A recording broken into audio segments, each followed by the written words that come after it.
আপনার মহাসচিব নিজেই বলেছে 24-এর আন্দোলনের সাথে বিএনপির কোনো সম্পর্ক নাই। আন্দোলনের সঙ্গে শিক্ষার্থীরা সরাসরি জড়িত। আমরা এই আন্দোলনের সঙ্গে কখনোই সরাসরি জড়িত নই।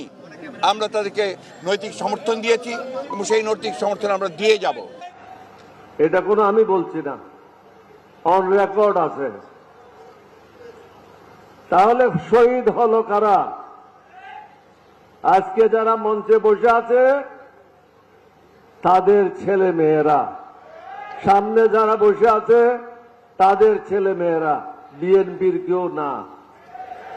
এখানে ছাত্ররা ছিল,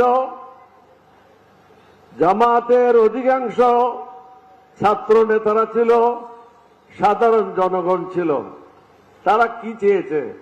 তারা তো কোনো টাকা চায় নাই, তারা কোনো কার্ড চায় নাই, কৃষক কার্ড চায় নাই, রেশন কার্ড চায় নাই। তারা চেয়েছে সুশাসন, শান্তিতে ঘুমানোর জন্য। আপনি তো সেই ব্যবস্থা করতে পারছেন না।